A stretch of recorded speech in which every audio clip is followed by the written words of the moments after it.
اعلموا أنه لن يصلح آخر هذا الأمر إلا ما أصلح أوله. بسم الله والحمد لله والصلاة والسلام على رسول الله وعلى آله وصحبه ومن والاه أما بعد. On va commencer maintenant le cours numéro 6 dans l'explication du livre Al-Afnan Al-Nadiyya, qui est le sharh de As-Subul As-Sawiyya. C'est le sharh de ce livre de fiqh écrit par Cheikh Mohammed, Cheikh Zayd Al-Madkhali. Et Cheikh Zayd, c'est Zayd ibn Muhammad ibn Hadi Al-Madkhali, c'est son nom au complet. Et l'auteur du livre Subul As-Sawiyya, et bien c'est Hafiz Al-Hakami, donc c'est le cheikh de Cheikh Zayd. C'était le cheikh de Cheikh Zayd et le cheikh de plusieurs d'entre les mashayikh également. Un parmi les mashayikh du sud de l'Arabie. Donc ici, maintenant, le chapitre qu'on va commencer maintenant, c'est le chapitre qui s'intitule Babun ma yubtilu as-sawm wa ma yajuzu fihi wa ma yukrah. C'est-à-dire le chapitre au sujet de ce qui annule le jeûne et ce qui est permis de faire pendant le jeûne et ce qui est détestable de faire pendant le jeûne. C'est-à-dire ce qui est détestable, c'est-à-dire ce qui n'est pas haram nécessairement, mais qui est déconseillé ou détestable. Et Cheikh Hafiz Hakami, il dit dans son poème par rapport à ce sujet, وَيُبْطِلُهُ أَكْلٌ وَشُرْبٌ فَاعْلَمِ وَالْقَيْءُ وَالْجِمَاعُ نَصًّا قَدْ نُمِي وَكُلُّ ذِي بحيث عمدا فعلا لا غير عامد فليس مبطلا. Donc ça, c'est les deux vers par lesquels on va commencer aujourd'hui. Et dans ces deux vers-là, il y a plusieurs règles qui sont expliquées. Donc il explique premièrement qu'est-ce qui annule le jeûne ou qu'est-ce qui détruit le jeûne d'une personne. Et il mentionne par exemple ici le fait de manger et de boire. Et il dit également le fait de le vomissement et les rapports intimes, l'acte sexuel, et ça c'est mentionné dans des textes. Dans les textes à ce sujet, il y a des textes et des hadiths explicites. Et il dit toute chose qui est faite de ces choses-là, si on les fait volontairement, donc ça annule le jeûne. Toutefois, si quelqu'un le fait sans faire exprès ou sans que ce soit volontaire, alors dans ce cas-là, ça n'annule pas le jeûne. Et donc, ça, c'est ce qui est dit de façon générale dans les vers de poésie. Maintenant, Cheikh Zayd, rahimahullah, il explique les détails maintenant à propos de ces significations-là. Et il dit, وَفِي هَذَيْنَ الْبَيْتَيْنِ بيان الأشياء إذا فعلها الصائم أو فعل واحدا منها عامدا فقد بطل صومه وارتكب إثما عظيما وخسر خسرانا مبينا. Donc il dit le cheikh que dans ces deux vers il y a l'explication des choses que si un jeûneur les fait ou bien qu'il fait l'une d'entre elles intentionnellement et volontairement, alors son jeûne sera annulé, sera nul, et il aura accompli ou commis un péché immense, et il aura perdu d'une perdition évidente,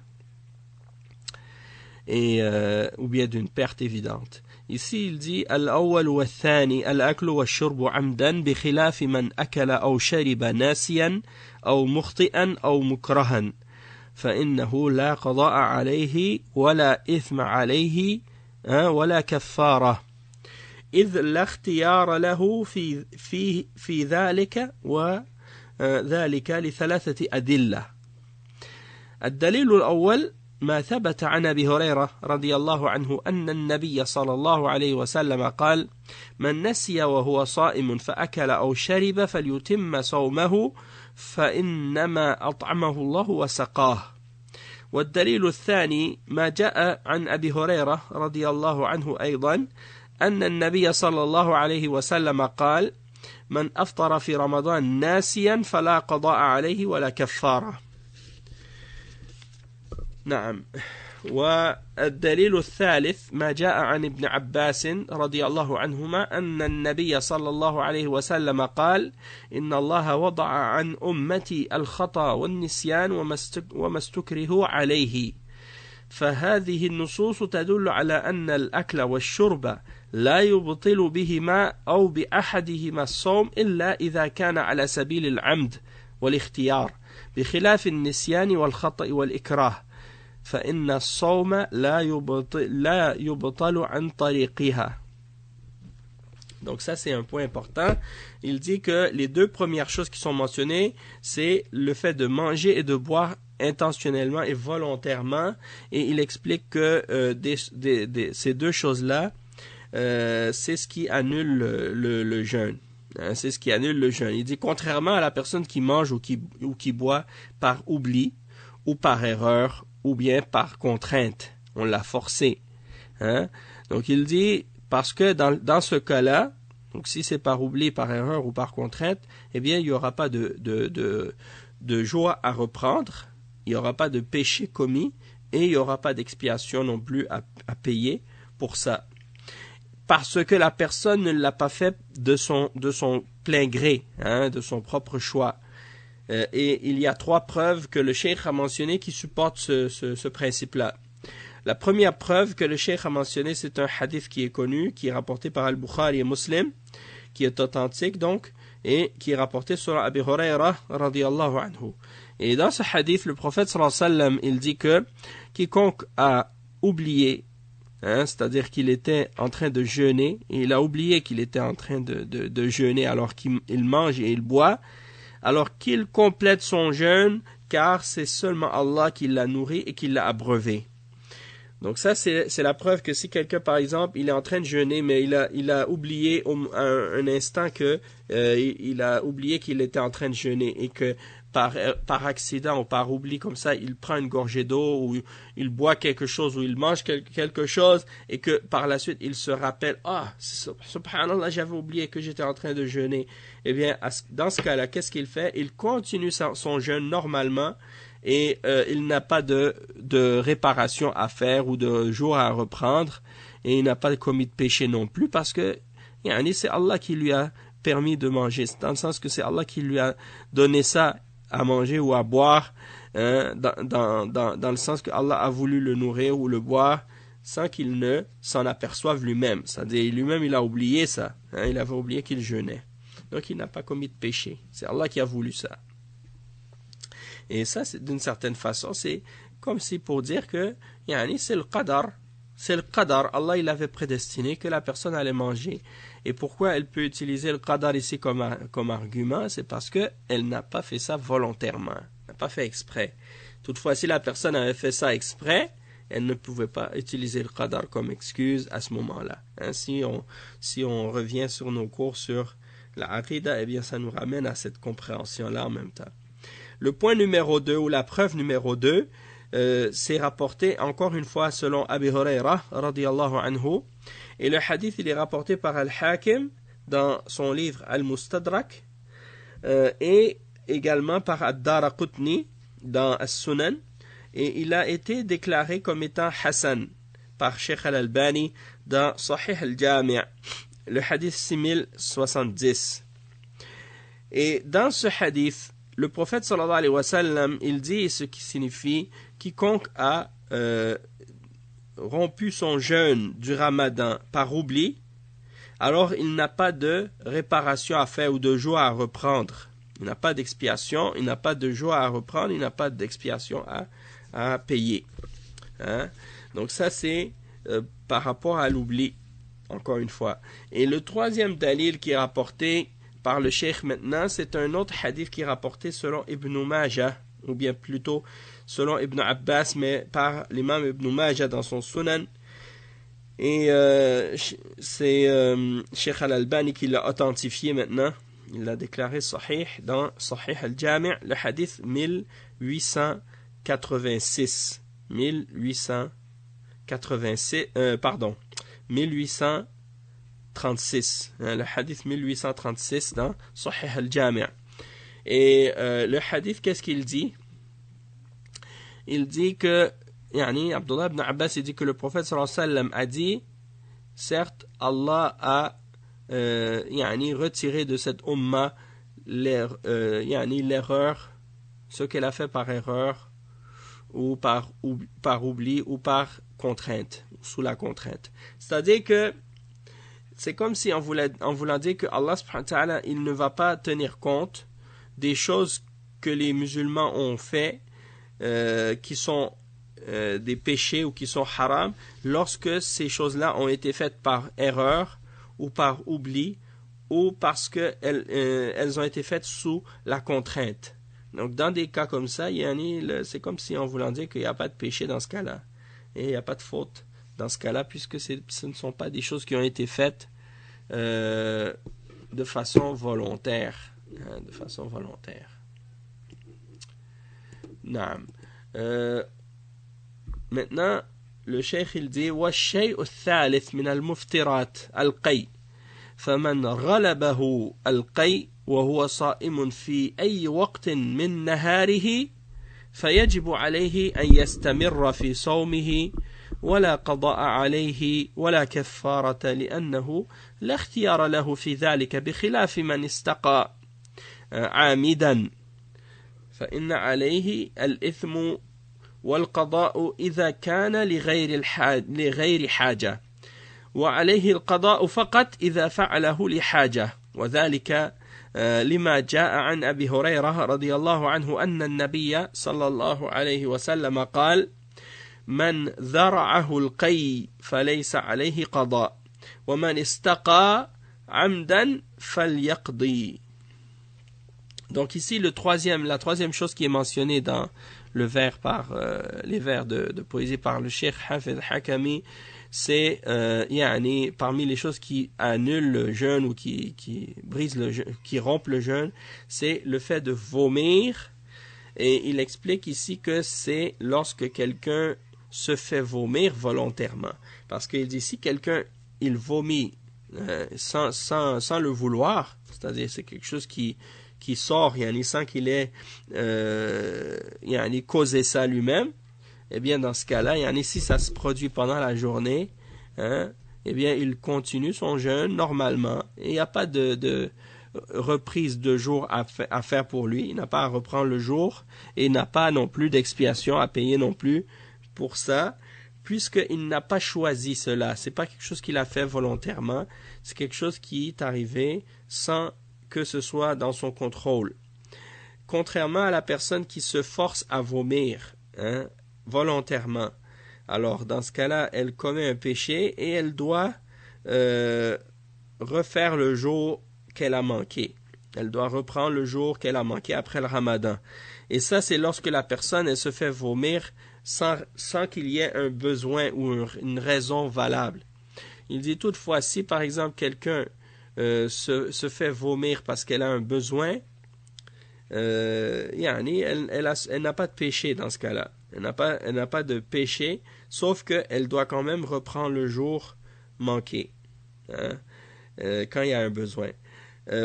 Par exemple, un besoin, ça peut être des fois que des gens qui sont... moi, c'est l'exemple qui me vient à l'esprit maintenant. C'est quelqu'un qui aurait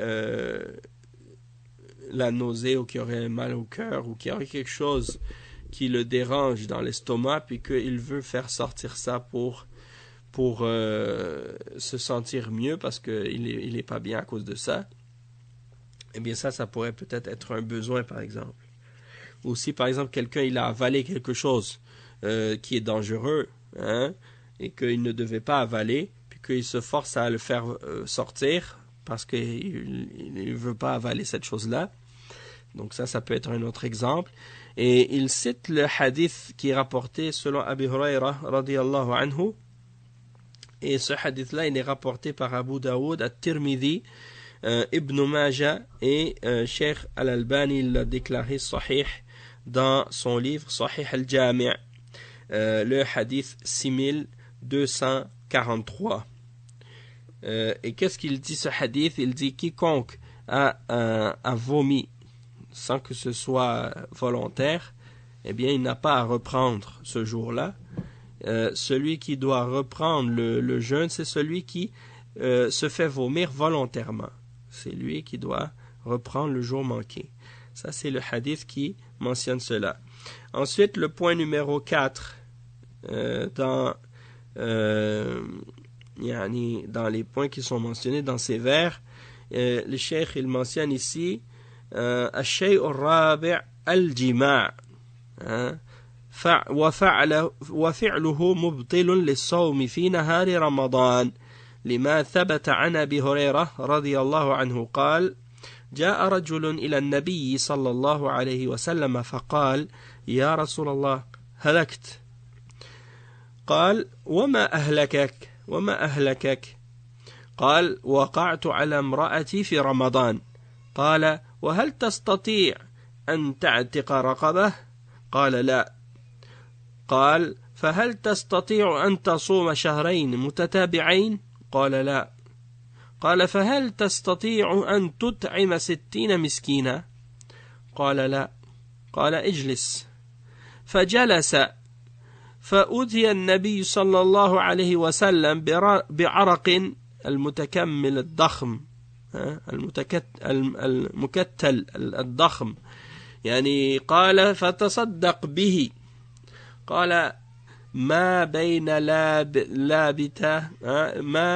لابتيها أحد أفقر منا يعني قال فضحك النبي صلى الله عليه وسلم حتى بدت أنيابه ثم قال خذه فأطعمه أهلك سبحان الله. وإلى هذه الأشياء الأربعة أشار الناظم بقوله يبطله أكل وشرب فاعلم والقيء والجماع نصا قد نمي وكل ذي بحيث عمدا فعلا لا غير عامدا فليس مبطلا. Donc ici le cheikh il explique donc que la quatrième chose qui annule le jeûne lorsque la personne elle le fait pendant le jour, c'est le fait d'avoir des rapports avec sa femme, rapport intime avec sa femme pendant le jour du Ramadan. Ça annule le jeûne d'une personne. Ça rompt le jeûne d'une personne et ça l'annule. Et il a été rapporté un hadith à ce sujet-là, c'était un hadith rapporté selon Abi Hurayra radiyallahu anhu, et il est rapporté par Al-Bukhari et Muslim ce hadith, donc c'est la plus haute authenticité de hadith. Et il dit ici que Abu Hurayra radiyallahu anhu a dit qu'il y a un homme qui est venu au messager d'Allah sallallahu alayhi wa sallam. Il est venu voir le prophète sallallahu alayhi wa sallam et il lui a dit: oh messager d'Allah, je suis perdu, c'est-à-dire je suis halakt, j'ai péri, Alors le prophète sallallahu alayhi wa sallam a dit: qu'est-ce qui t'a fait périr? Alors l'homme a répondu: j'ai eu un rapport avec ma femme pendant le Ramadan. J'ai eu un rapport avec ma femme pendant le Ramadan. Alors le prophète sallallahu alayhi wa sallam lui a posé 3 questions. La première question: est-ce que tu es capable de libérer un esclave? Déjà, les gens qui ont des esclaves en général, c'est des gens qui ont de l'argent, qui sont riches. Ils ont de l'argent pour être capables de se payer un esclave. Donc il demande, le prophète sallallahu alayhi wa sallam: est-ce que tu peux libérer un esclave? Et un esclave, c'est pas gratuit, donc ça coûte de l'argent. C'est pas facile, c'est pas tout le monde qui sont capables de libérer l'esclave. Alors l'homme a dit non. Alors le prophète sallallahu alayhi wa sallam a posé une deuxième question: est-ce que tu es capable de jeûner 2 mois consécutifs? Alors l'homme a répondu, il a dit non, je ne suis pas capable. C'est très difficile de jeûner 2 mois consécutifs. Et surtout en dehors du Ramadan. Si quelqu'un va dire mais on jeûne le Ramadan, on est capable. Mais ça c'est facile dans le Ramadan d'une certaine façon, c'est plus facile dans le Ramadan pour la raison que on jeûne tous en même temps. Du moment que on jeûne tous en même temps, ça donne l'impression que le jeûne il est plus facile à supporter parce qu'on n'est pas tout seul en train de jeûner. Mais là, on doit faire 2 jours de jeûne 2 mois de jeûne consécutifs pendant des 2 mois en dehors du Ramadan, ça veut dire que tu vas être tout seul pour jeûner. Alors, ça, c'est pas facile. Et 2 mois, c'est plus qu'un seul mois. Alors, l'homme a dit non, je suis pas capable. Alors, le prophète sallallahu alayhi wa sallam lui a posé une 3e question. Il lui a dit, est-ce que tu es capable de nourrir 60 pauvres? Alors, l'homme, il a dit, non, je suis pas capable. 60 pauvres, c'est beaucoup quand même. C'est un grand nombre.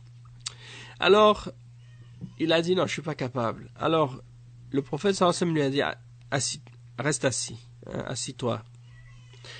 Alors l'homme est resté assis, jusqu'à ce que quelqu'un apporte au prophète sallallahu alayhi wa sallam une grosse, je ne sais pas si vous dites ça, des chaudières. C'est comme des grosses chaudières remplies de dattes. 2 grosses chaudières comme ça remplies de dattes.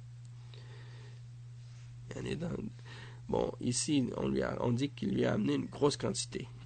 Araq, bi'araqin, c'est-à-dire une grosse quantité, une grosse boîte de dattes. Alors, le prophète sallallahu alayhi wa sallam, qu'est-ce qu'il lui a dit? Il a dit, prends cette grosse boîte de dattes et va la donner en sadaqa aux pauvres. Alors, qu'est-ce que l'homme il a répondu?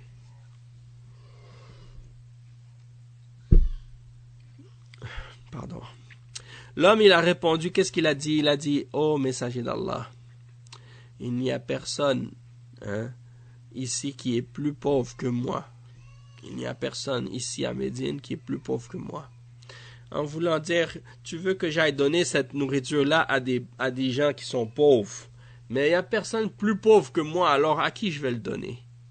Alors le prophète sallallahu alayhi wa sallam, il a souri jusqu'à ce qu'on voit ses canines qui apparaissent, ses dents qui apparaissent.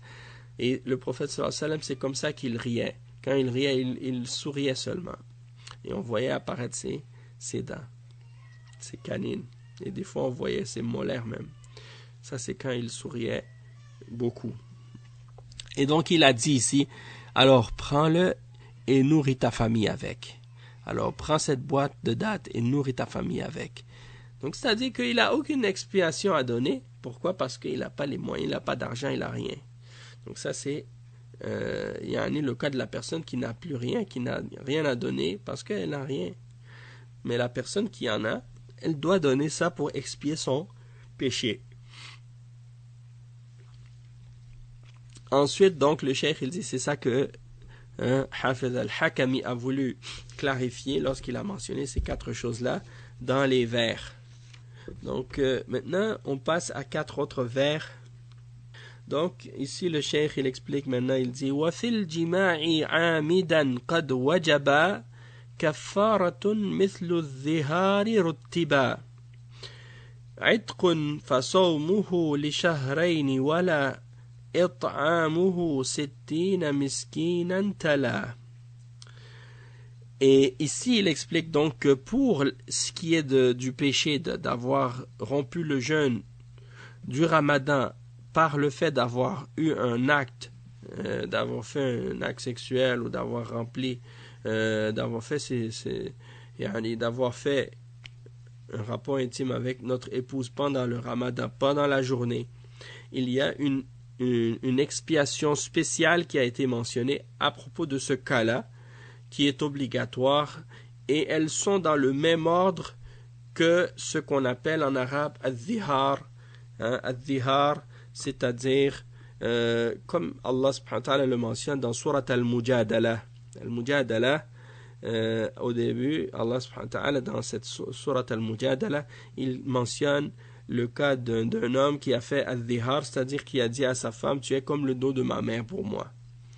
Donc c'était une formule de divorce que les Arabes utilisaient dans l'époque pré-islamique, et Allah a interdit cette formule-là, et il a légiféré pour ça une expiation particulière, et cette expiation-là, elle est énumérée dans le même ordre pour celui qui a eu des rapports intimes avec sa femme pendant le Ramadan, pendant la journée. Et Cheikh Hafiz Hakami, il mentionne cet ordre dans son poème en disant que c'est de libérer un esclave puis de jeûner 2 mois, ou bien de nourrir 60 pauvres. Hein? Donc ça, c'est les 3 choses qui sont mentionnées dans le hadith. Et puis, Cheikh Zayd, il explique ça en disant في هذين البيتين بيان الحكم أو بيان لحكم واحد وهو وجوب القضاء والكفارة على من جامع في نهار رمضان عامدا لا ناسيا ولا مخطئا ولا مكرها وهي مثل كفارة الظهار مرتبة التي عتق رقبة مؤمنة فإن لم يجد فصيام شهرين متتابعين فإن لم يستطع فإطعام 60 مسكينا لكل مسكين مد من الطعام. Donc ici le cheikh il explique maintenant dans les 2 vers suivants les règles qui ont été mentionnées au sujet de celui qui a eu des rapports intimes avec sa femme pendant le jour du Ramadan de façon volontaire, non pas par oubli, ni par erreur, ni par contrainte. D'accord? Par exemple, quelqu'un pourrait le faire par erreur. Comment quelqu'un pourrait avoir des rapports intimes avec sa femme pendant le Ramadan par erreur? Est-ce que c'est possible? Oui, c'est possible. De quelle façon est-ce que c'est possible? Supposons que quelqu'un il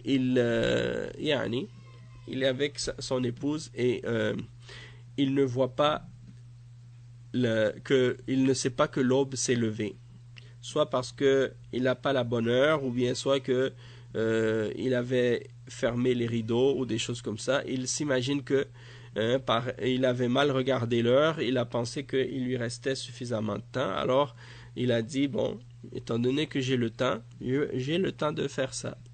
Alors après qu'il a terminé, il réalise que le temps de l'aube s'était déjà levé. Alors il a réalisé qu'il était il était déjà rentré dans le moment du jeûne. Et ben dans des cas comme ça, par exemple, il ne va pas avoir de péché, il ne va pas avoir d'expiation. Pourquoi? Parce qu'il n'a pas fait ça volontairement, il s'est trompé, il a fait par erreur. C'est-à-dire il n'a pas réalisé que c'était déjà commencé le jour. L'aube, il n'avait pas vu ou su que c'était l'aube encore.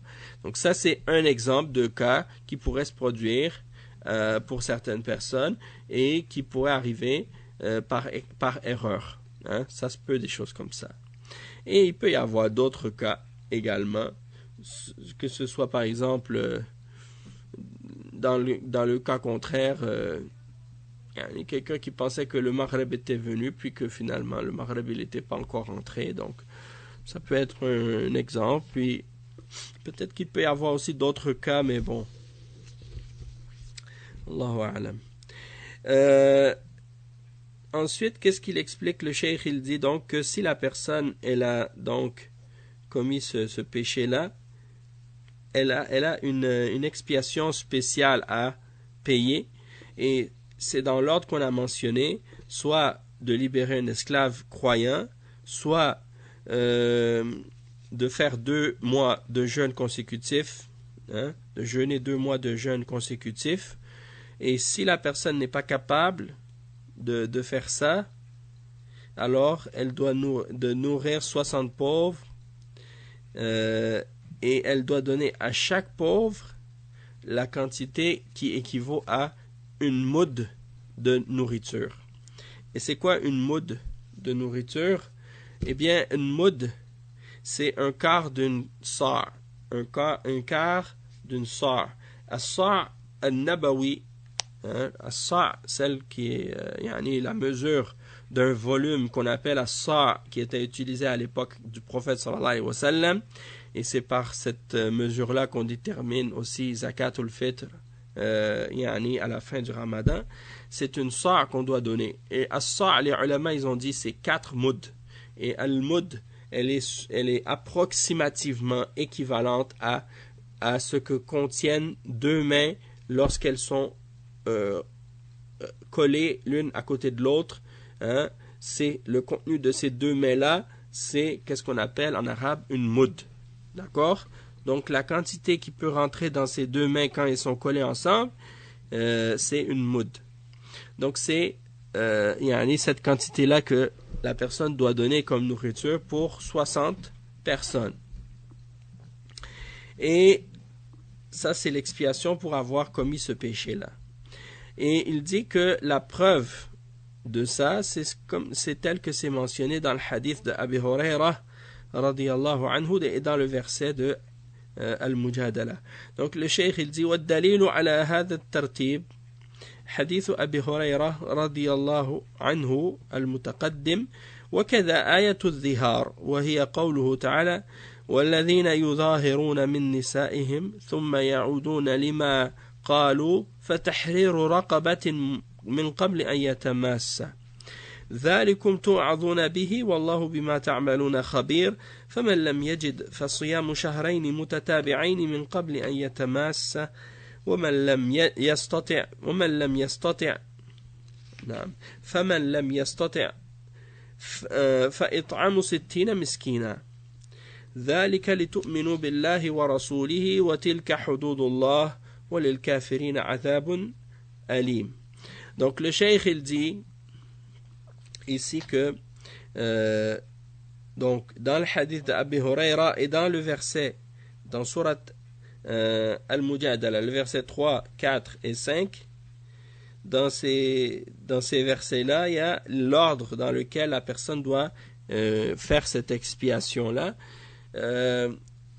Et dans le verset, dans surat Al-Mujadala, il y a les détails au début de la sourate, comme je viens de le mentionner. Ceux qui comparent leurs femmes au dos de leur mère, puis reviennent sur ce qu'ils ont dit, doivent affranchir un esclave avant d'avoir un contact conjugal avec leur femme. C'est ce dont on vous exhorte, et Allah est parfaitement connaisseur de ce que vous faites. Mais celui qui ne trouve pas les moyens doit jeûner alors de 2 mois consécutifs avant d'avoir aucun contact conjugal avec sa femme. Mais s'il ne peut le faire non plus, alors qu'il nous reste 60 pauvres. Cela pour que vous croyiez en Allah et en son messager, et voilà les limites imposées par Allah, et les mécréants auront un châtiment douloureux. Donc ça, c'est les règles rapportées à ce sujet-là. Et le cheikh, il dit فالكفار مرتبة في فالكفارة مرتبة في هاتين الآيتين ومثلها كفارة الجماع في نهار رمضان سواء بسواء على القول الراجح المأخوذ من ألفاظ حديث أبي هريرة المتقدم. ومعنى الترتيب ظاهر وهو أن لا يعدل عن الأول إلى الثاني إلا عند عدم القدرة على الأول، وكذا لا ينتقل من الثاني إلى الثالث إلا بعد العجز عن الأول والثاني، فإن عجز عن الإطعام بقي بذمته متى وجد أداه، أما إذا لم يجد فلا إثم عليه. Donc ici le cheikh il explique que l'expiation ici par rapport à ce péché-là, il vient dans l'ordre qui sont mentionnés dans ces 2 versets qu'on a lus dans Surat Al-Mujadala, le verset 3 et 4, et il explique que c'est l'expiation pour avoir eu des rapports intimes avec sa femme pendant le jour du Ramadan, et c'est équivalent avec celui qu'on a mentionné qui est l'expiation pour celui qui a traité qui a traité sa femme, ou qui a dit que sa femme est comme le dos de sa mère pour lui, ou des choses de ce genre. Donc il dit que ça c'est la position qui est la plus correcte selon la position des ulama, que les 2 expiations sont les mêmes, et tel qu'on l'a vu dans le hadith d'Abi Huraira, et le sens apparent par rapport à qu'est-ce qu'on appelle dans l'ordre qu'on doit respecter par rapport à l'expiation de ce péché-là, c'est qu'on ne peut pas passer à la deuxième tant qu'on n'a pas été incapable de faire la première. Donc si par exemple quelqu'un il est dans cette situation-là, eh bien il ne peut pas passer à la deuxième option tant qu'il n'a pas pu établir ou appliquer la première qui a été proposée. Et il dit donc que s'il est incapable de faire la première, alors il peut passer à la deuxième dans ce cas-là. Et il dit, et s'il est incapable donc de nourrir, s'il est incapable de jeûner 2 mois consécutifs, alors là il peut faire, il peut dans ce cas-là, ou s'il est incapable de libérer un esclave, alors il peut jeûner 2 mois consécutifs. Mais s'il est incapable de jeûner 2 mois consécutifs, après il va faire, il va nourrir 60 pauvres. Et le cheikh il dit, toutefois, si il est incapable de faire les 3, c'est-à-dire il n'y en a pas aucun d'entre ces 3 choix qu'il est capable de faire, eh bien s'il n'en a pas, alors dans ce cas-là il n'a pas de péché, il ne peut pas le faire puisqu'il il est incapable de faire aucun d'entre ces choses-là. Donc dans ce cas-là il est excusé. Les règles de la charia sont basées sur la capacité. Et si donc quelqu'un est incapable de faire quelque chose, eh bien cette obligation-là, elle tombe en ce qui le concerne. Bien entendu, Allah subhanahu wa ta'ala, il sait si la personne est sincère ou non lorsqu'elle dit qu'elle ne peut pas le faire. Ensuite, il dit le cheikh, والإمام مالك وأما الإمام مالك فإنه يرى أنها على التخيير فيخير المجامع بين العتق والصوم والإطعام ولا دليل له مستقيم فيما أعلم. Donc le cheikh il dit qu'en ce qui concerne l'imam Malik, lui il considère que finalement la personne elle a le choix de prendre l'expiation qu'elle veut, soit de si par exemple il a eu des rapports avec sa femme pendant le ramadan, il peut choisir de libérer l'esclave ou de faire le jeûne ou de nourrir, un des 3. Et le cheikh Zayd il dit que je ne connais pas de dalil par contre qui est correct ou qui tient pour justifier cette position-là. Donc cheikh Zayd lui il n'est pas d'accord avec cette position de l'imam Malik. Il dit ensuite وأما بالنسبة للمرأة فإذا كانت مطاوعة لزوجها في الجماع عالمة بالتحريم فإن عليها الكفارة مع القضاء قياسا عليه لأنهما في التكليف سواء.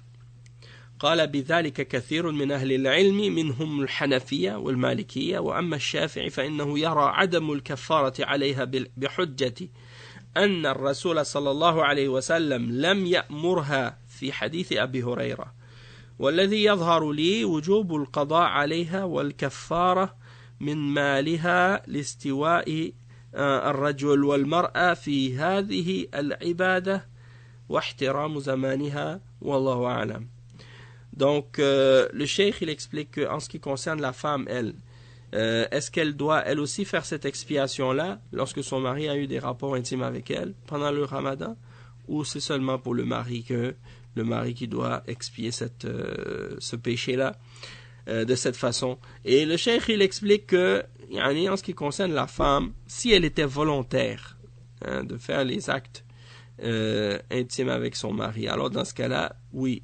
Dans ce cas-là, si elle était volontaire et qu'elle connaissait l'interdiction et qu'elle a malgré tout elle a voulu le faire avec son mari à ce moment-là, quand lui il lui a demandé ou quelque chose comme ça, eh bien dans ce cas-là, elle doit elle aussi payer une expiation par analogie avec l'expiation que son mari doit payer.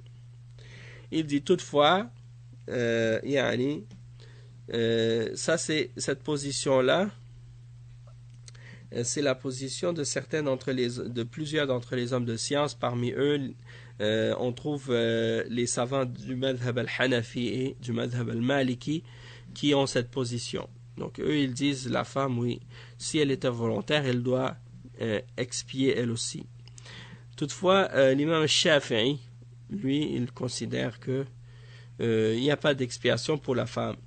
Du fait que le prophète sallallahu alayhi wa sallam, il n'a pas ordonné dans le hadith à la femme de faire quoi que ce soit par rapport à ce qui s'est produit. Du fait que Abu Huraira radiyallahu anhu, c'est lui qui c'est-à-dire dans son hadith, le hadith de Abu Huraira, on voit qu'il n'y a pas de mention de la femme. Donc la position de l'imam Shafi'i, c'est de dire dans ce cas-là, ça c'est la preuve qu'il n'y a pas d'expiation à payer pour la femme dans ce cas-là, puisque le prophète sallallahu alayhi wa sallam n'a même pas mentionné la femme dans le hadith. Toutefois, il dit le cheikh que ce qui lui est plus apparent, c'est l'obligation pour la femme d'expier, de payer l'expiation pour cela, de la même manière que pour son mari, puisque l'homme et la femme sont égaux dans les obligations et les règles dans ce genre de choses. Et quand est-ce que les règles ne seront pas équivalentes ou égales dans les deux cas? C'est lorsqu'il y a une mention de cette inégalité-là dans la charia. Donc ici, il n'y a pas de mention de ça. Donc en principe, la femme, si elle était volontaire, elle n'a pas été contrainte, eh bien dans ce cas-là, elle doit, elle aussi, payer cette expiation-là. Puisqu'elle est ordonnée par Allah de respecter cette adoration-là autant que l'homme.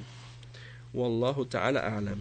On va s'arrêter ici pour aujourd'hui, Inch'Allah, pour ce qui est de ce cours. On continuera le prochain cours, Inch'Allah.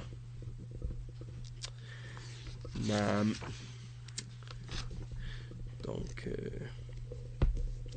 je pense que je vais m'arrêter ici pour aujourd'hui. Pour le cours de tafsir, j'ai peur que si je le fasse, si je fais le cours de tafsir maintenant, je vais pas avoir assez l'énergie pour être capable de le finir.